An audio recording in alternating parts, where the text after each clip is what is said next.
is down! No! Sagan is down! Taken Van Avermaet with him! Et là, lâchez les watts. Oh là là, mais c'est pas... Voilà, bonjour tout le monde. C'est une première pour nous. Et donc, j'accueille aujourd'hui Alexis et Jérôme pour discuter un peu vélo. On a un peu hâte que la saison reprenne et donc, faut passer le temps. Donc, déjà, bonjour à vous deux aussi. Bonjour. À tous. Je ne sais pas si c'est prétentieux de dire à tous, mais j'espère qu'on aura plus qu'un auditeur, donc on peut dire à tous. Donc, l'idée ici, vous êtes au courant, je vous ai déjà un peu expliqué le concept. Ça va être des petites capsules vidéo pas très longues que j'aimerais faire mensuellement, en fait. Et donc, chaque mois, j'inviterai des gens parmi les amis Twitter, puisque dans mes amis vélo, je pense que dans mes amis réels, j'ai un ou deux amis vélo, mais qui ne viendront pas là, j'en suis sûr. Donc voilà, donc dans les amis Twitter. Et l'idée, c'est de garder un fil rouge. Donc, on va commencer pour les Belges. Ils connaissent peut-être, Alexis, je sais que tu aimes un peu le foot. Donc, dans la tribune, il y a le soulier d'or de la tribune. On va commencer un peu comme ça. Jérôme s'explique. Donc, soulier d'or de la tribune, c'est les consultants qui votent chaque fois pour leur top 3 du week-end, quoi. Et donc, ça donne des points, on accumule et on arrive à la fin au grand lauréat de cette émission. Donc, je vais un petit peu plagier. On va faire notre vélo de cristal. Et donc, à chaque fois, il faudra donner son top 3 du coureur du mois. Vous, Ça marche. vous arrivez trop tôt. Il n'y a pas de coureur du mois. On aurait pu avec du cyclocross, etc. Mais bon, ce n'est pas vraiment l'idée parce que le peloton n'est pas concerné. Donc, on va plutôt nous partir sur un prono, sur ce coureur du mois qui sera le coureur de l'année finalement. Donc, j'attendrai votre top 3. Alors, avant qu'on attaque, juste un petit mot pour les auditeurs. Donc, il y aura chaque fois ça. Ensuite, on fera un petit peu d'actu prise au hasard, des trucs qui, moi, me parlent et on en discutera. Et puis, on parlera des courses du mois qui suivent. Donc, ici, on est en janvier, on va parler de février. Je demanderai à chaque fois un souvenir sur le mois et une course qu'on attend et pourquoi on attend cette course-là sur le mois. Et après, discussion libre. On verra un peu ça au fur et à mesure des émissions.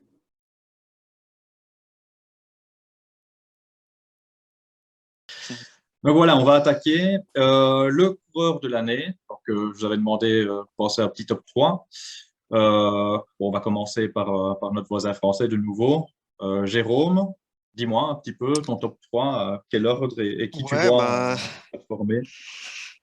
Non, mon top 3 ne va pas être très original. Déjà, avant ça, je sais qu'on c'est pas forcément le but aujourd'hui parce que comme tu l'as rappelé, tout le peloton n'est pas concerné. Mais je pense que sur le mois de janvier, puis surtout décembre, janvier, on a quand même eu.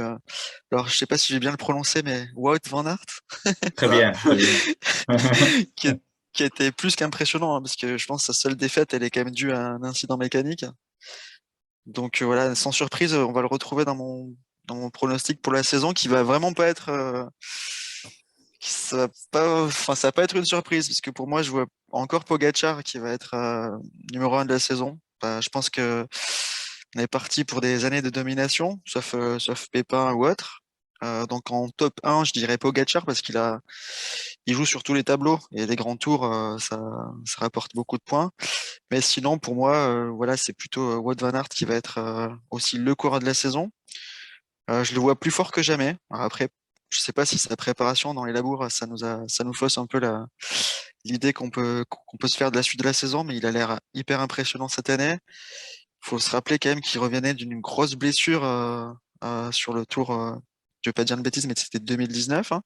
Oui, il accroche la barrière, Donc, exact. ouais, donc il a quand même fait 2 belles saisons derrière. Je le vois bien cette année être plus fort que jamais. Et puis en plus libéré, entre guillemets, hein, libéré de son ennemi juré, Mathieu Van Der Poel. Donc au moins sur le début de la saison, avec son équipe qui s'est renforcée pour les classiques, je le vois assez bien casser la baraque. Et ensuite prendre le relais en visant des étapes, des maillots verts, comme il sait bien le faire. S'il a la chance d'avoir cette liberté, je pense qu'il est inarrêtable. Donc, Apparemment, il l'aura. J'entends un peu partout et je lis un peu partout qu'il l'aura. Donc ça, c'est top, quoi. ouais. Je l'espère surtout parce qu'il le mérite, je pense. C'est pas un coureur de ce calibre-là. Il fait pour faire l'équipier, ok, mais je pense que dans son équipe, il y a la place pour jouer sur plusieurs tableaux. Surtout si, voilà, si encore une fois, Primož Roglic se rate pour des raisons qu'il n'a pas forcément choisies. C'est un peu dommage que tout tombe à l'eau. Donc, avoir 2 cordes à son arc, c'est bien.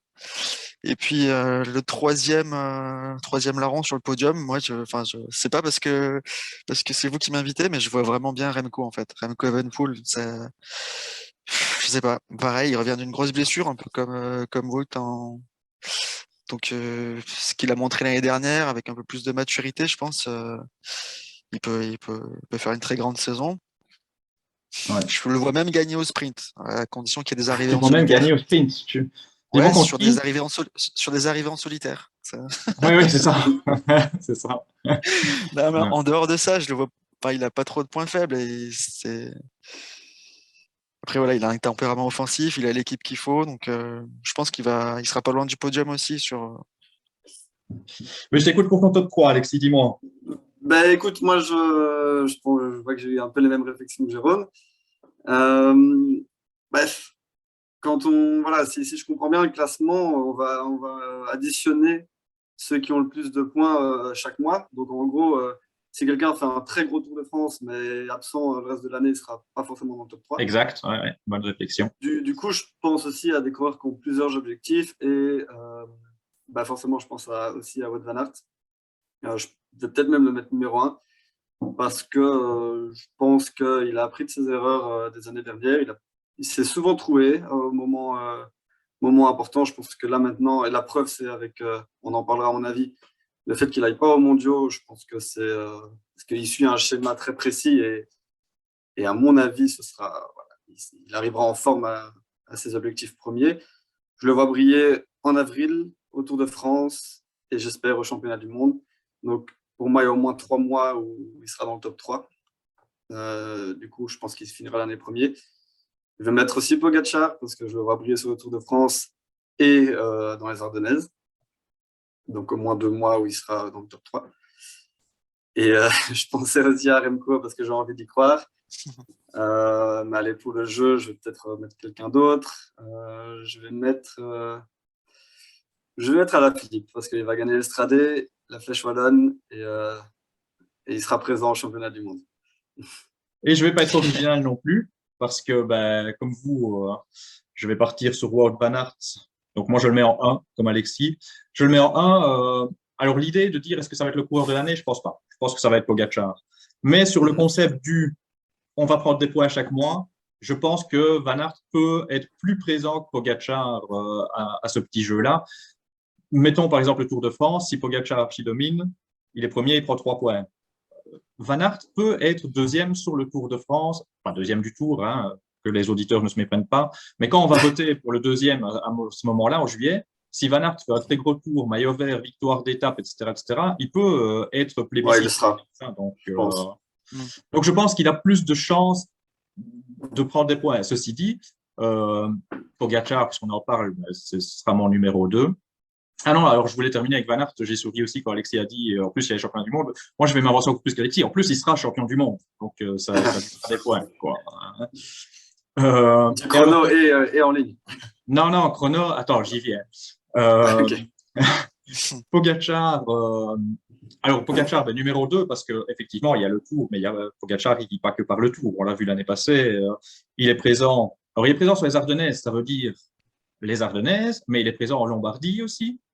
Donc, il peut encore scorer là. Et même en début de saison, j'en rappelle quand même son festival sur Tirreno. Donc, c'est quand même un gars qui est présent. On n'est pas à l'époque Armstrong où on se prépare sur une course. Donc, il est présent tout au long de l'année et il peut prendre des points tout au long de l'année aussi. Je pense qu'il peut vraiment y avoir un gros match entre les deux. C'est clair. Et alors, il s'arrête même pas en hiver. S'il te plaît?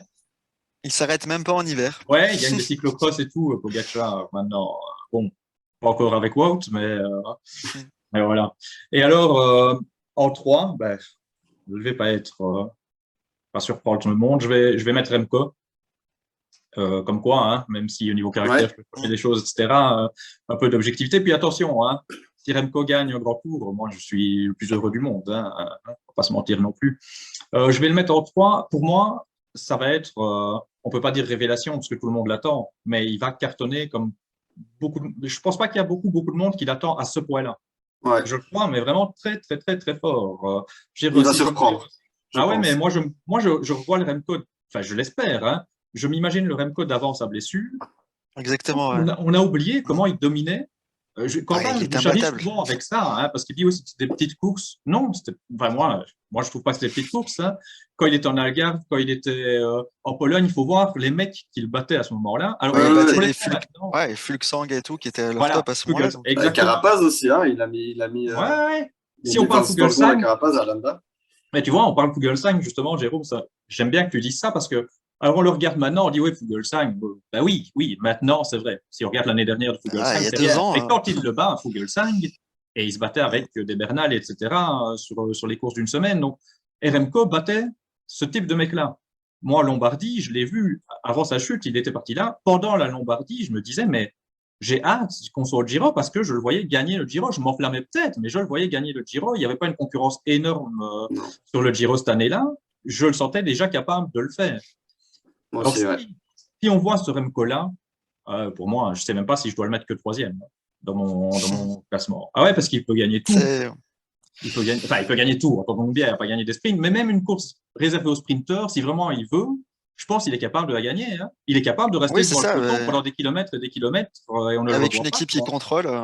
Ouais, bien sûr, parce qu'en plus, il a l'équipe, Ah effectivement, il a bah, l'équipe pour, c'est quoi, hein. c'est son Voilà. atout numéro un, ouais. Et alors, tu parlais des wow, champions contre le chrono, ben non, parce que Remco sera champion du monde contre le chrono. Donc, la Belgique va vibrer en fin d'année. On fait les malins maintenant, on risque encore d'être déçus parce que, Oui, comme d'hab. ouais, mais j'y crois vraiment. Alors, sur la course en ligne, avec Wout, j'y crois, mais là, vraiment, vraiment beaucoup. Le chrono, c'est un peu plus fanfaron, mais je Oui, pense oui. pas que ce soit impossible. Non. Ghana reste le gros favori, mais je ne pense pas que ce soit impossible pour Remco. Mais là, la question, elle est, de nouveau, avant sa chute, je pense qu'il était capable. Après, depuis lors, il s'est quand même un petit peu, il a perdu du poids, Ouais, ouais. il veut gagner un peu en montagne, donc je sais quand même pas si au chrono, il peut revenir au niveau de Ghana.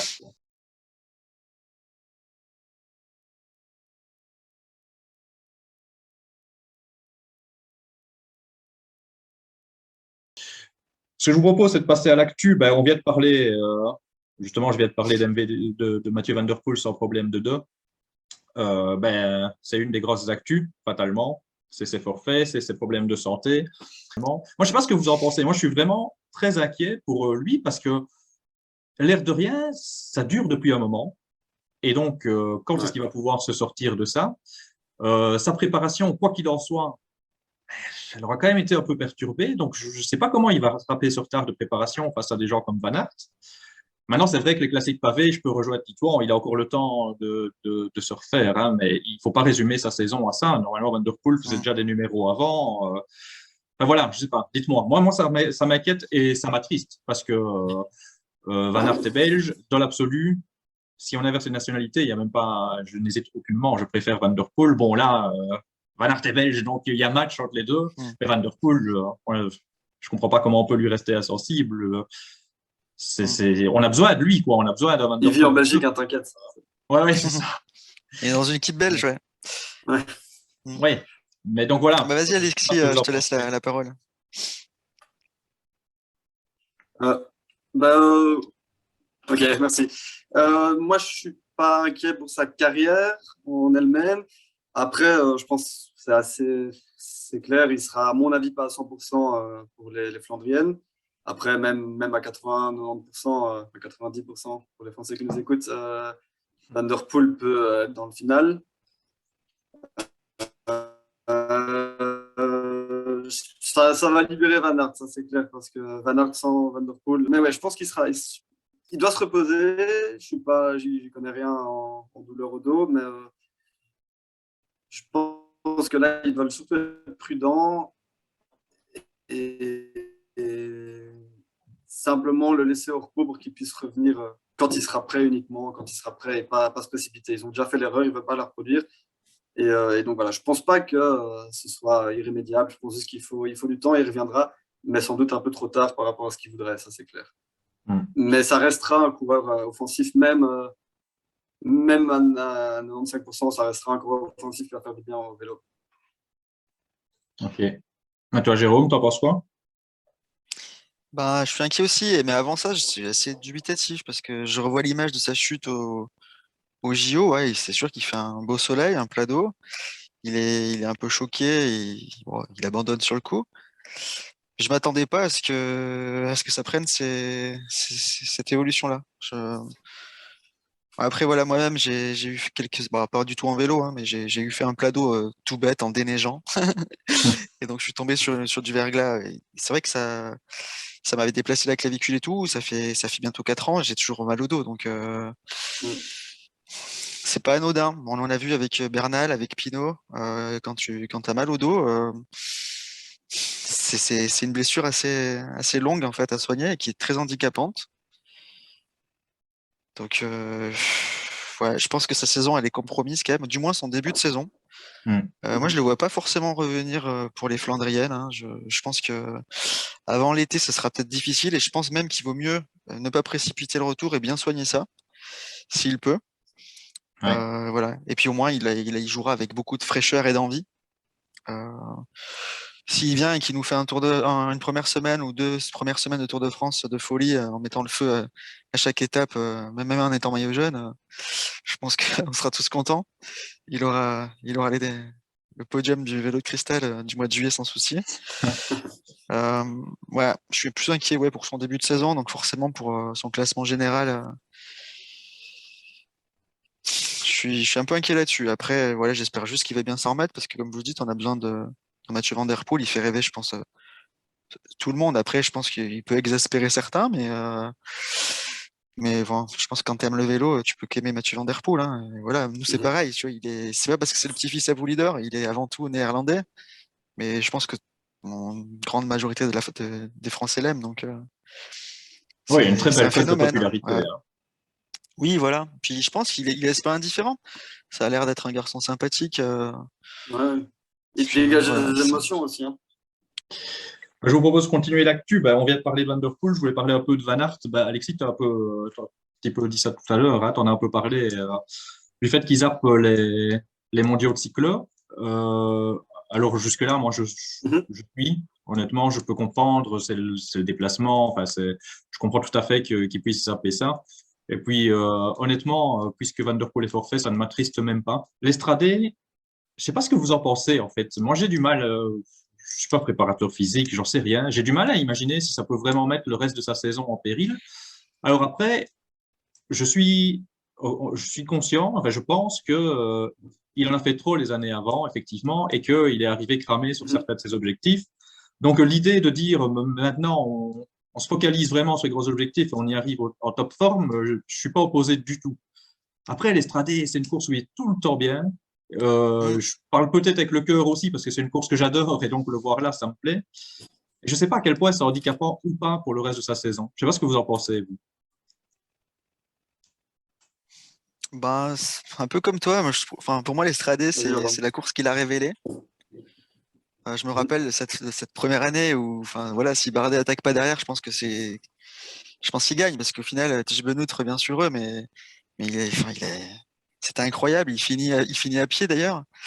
Il a toujours été bien placé. L'Estradé, c'est une course qui lui convient comme un gant. Limite, elle est quasiment faite pour lui. Il n'y avait pas Mathieu Van Der Poel. Euh, D'ailleurs, il aurait pu avoir l'occasion de l'effacer du palmarès. Enfin, l'effacer, pas totalement, mais de lui Mm. repasser devant le palmarès. C'est un peu incompréhensible, sachant qu'en général, si tu fais Stradé Bianchi et puis Milan-San Remo, c'est un peu les deux courses sur ton pic de forme, tu les enchaînes assez bien. Et je le voyais bien faire essayer de briguer de nouveau Milan-San Remo, parce qu'il en a les qualités. Mais après, c'est peut-être ce que tu dis, hein, on n'est pas préparateur physique et peut-être qu'il a voulu aussi introduire un changement dans son programme par rapport aussi à une certaine lassitude.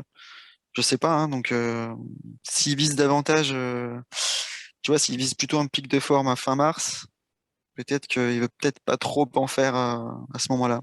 Si Ouais. lui, son objectif, c'est de faire un doublé, imaginons, hein, surtout que si Mathieu est pas là, il devient quand même grand favori de Roubaix et du Ronde. Avec l'Amstel au À ce milieu, moment-là, fait tripler. ouais, ça serait Mhm. pas déconnant de squeezer, sachant qu'il les a déjà gagnés. Donc peut-être que on voit bien pour les championnats du monde, c'est pareil. Ça l'intéresse peut-être pas d'empiler les titres. à partir du moment où il les a eus. Et puis voilà, pour les championnats du monde, c'est vrai qu'imaginons, parce que je pense que ça aurait été le favori avec l'énorme pancarte, Ouais, il les gagne, on aurait toujours dit, ouais, il a gagné parce que Mathieu n'était pas là. ouais. Au moins, comme ça, il n'y a pas de victoire à la Pyrrhus. Et puis, voilà, je pense qu'on l'embêtera pas avec ça. Ça peut être pas mal aussi. Il y a le voyage aussi qui est fatigant. Mais c'est quand même un peu étonnant, ouais, parce que vu la domination qu'il a eue et l'implication qu'il a mis dans les cyclocross cet hiver, sauter les championnats du monde, je pense que oui, c'est ses objectifs de route qui lui ont fait faire ce choix-là. Parce que, Tu crois qu'il fait le choix ou tu crois que Jumbo met ses exigences? je pense c'est pas lui qui décide seul, ouais. Je pense pas. C'est Parce que je qu'après, suis pas voilà, hein, convaincu que lui il n'aurait pas voulu y aller. c'est Je sais ça, pas c'est un si c'est pas salarié Jumbo après, là hein. qui joue quand même un peu le rôle de d'employeur, on peut comprendre. Hein. C'est ça. C'est Je sais pas. possible, c'est Moi, je possible. pense que Jumbo l'a convaincu, quoi, on va dire. Ça, Voilà. ça, Ouais. je pense. À mon avis, il aurait voulu y aller, mais on l'a convaincu que c'était peut-être pas la meilleure des idées. Ouais, ouais. Et qu'est-ce que tu Mais penses, toi, Alexis, voilà, sur, moi pour revenir à ce que tu disais, c'est vrai que moi j'ai plus pensé au championnat du monde qu'Australie. Bon, on peut en parler pendant de longues minutes des championnats du monde, mais partons du principe que c'est logique qu'il le skip. Voilà, si j'ai bien suivi, il arrête sa saison de cyclo demain avec les championnats de Belgique, ce qui lui fait 3 mois avant le Tour des Flandres, 2 mois et demi, et 3 mois avant Paris-Roubaix, ce qui est idéal pour un pic de forme. Donc je pense que c'est logique. Il va vraiment viser d'être à 100% pour le Tour, enfin pour le run et pour Roubaix. Je crois qu'il a fait des erreurs dans le passé, il est appris de ses erreurs.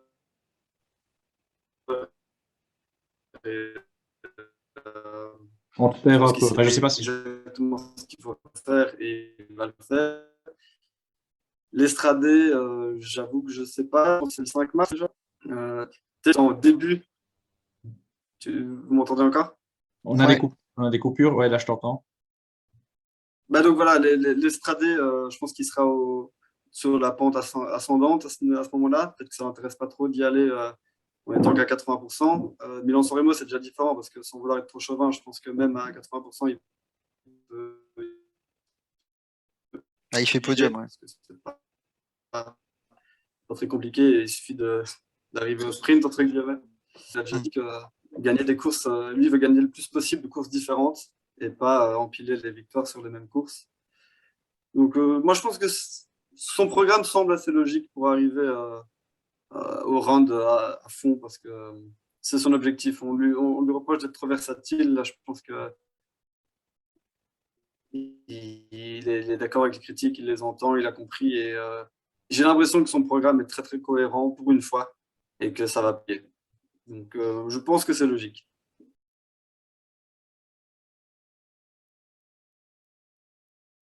Ce que je vous propose maintenant, on va passer à la rubrique suivante. Donc, on est en janvier. Ça ne vous aura pas échappé. Donc, on va faire un petit retour alors, vers le futur, puisqu'on va en février, mais un petit retour dans le passé pour voir vous si vous avez un souvenir. Mois de février, ce que ça vous évoque en fait en cyclisme. Donc, je vous donne un exemple. Je vais vous laisser parler d'abord, mais moi, je vous donne un exemple avec janvier, parce qu'à la base, on l'aurait bien fait avec janvier, avant les annulations Covid, etc., qu'on connaît malheureusement depuis un certain temps. Je vous aurais dit pour janvier, j'hésitais entre Richie Porte et Daryl Impey. Impey, je sais pas très bien. Et le Tour Down Under, évidemment, quoi. Donc, c'était toujours les deux coureurs qu'on retrouvait là en début de saison très costauds. Donc voilà, ça c'était par exemple une idée, mais vous pouvez partir sur tout à fait autre chose. Vous n'êtes pas obligé de me citer un coureur, une course. Je vous laisse totalement libre sur ce que février peut vous inspirer. Et pour une fois, je vais donner la parole à Alexis en premier. Février, ouais, c'est un peu la délivrance. Hein, enfin, les courses classiques qui recommencent.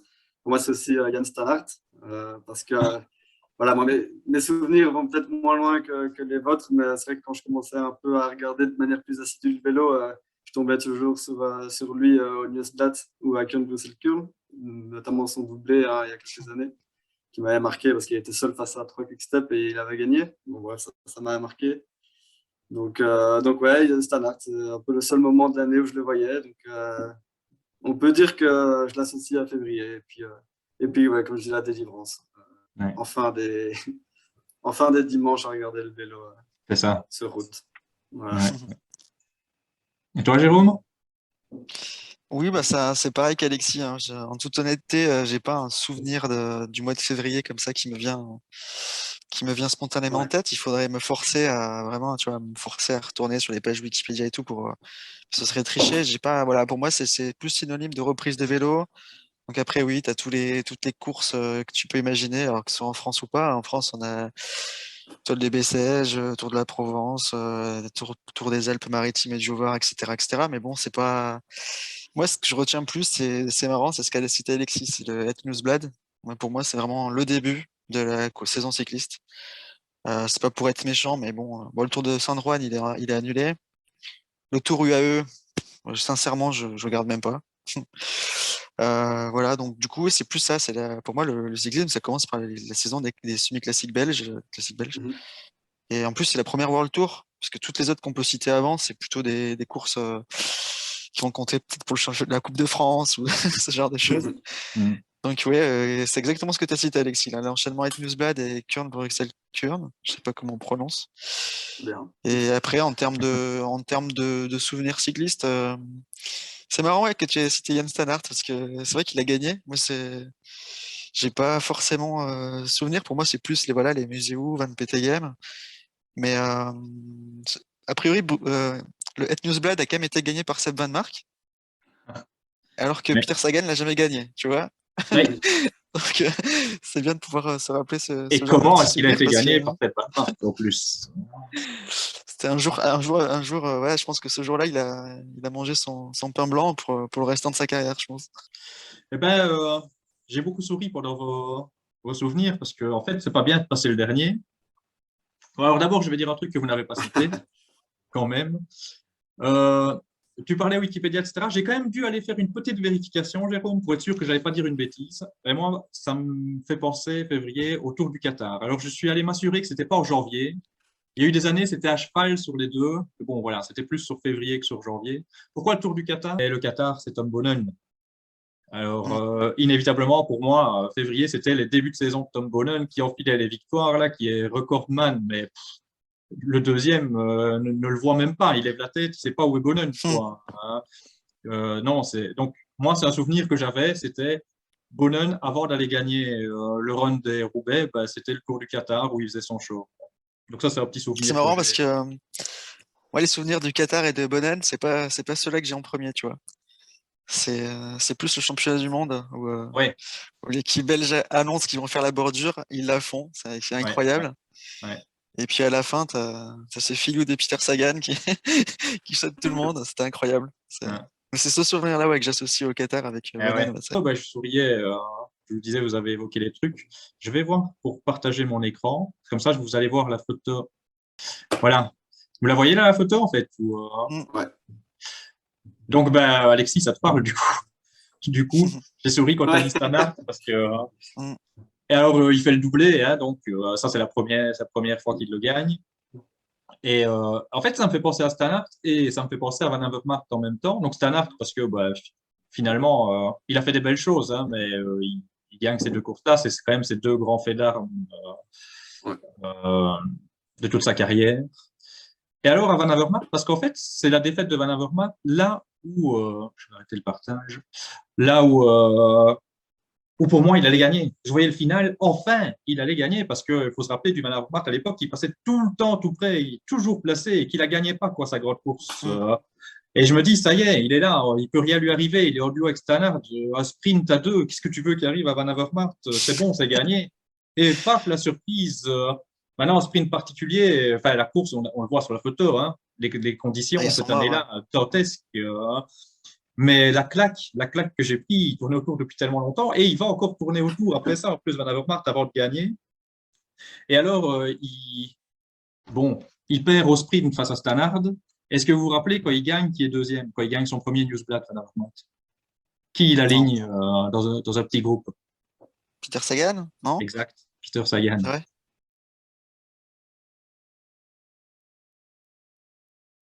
Et du coup, ben, février, une course que vous attendez, vous allez peut-être repartir sur la même chose, que je pourrais comprendre. Hein. Mm.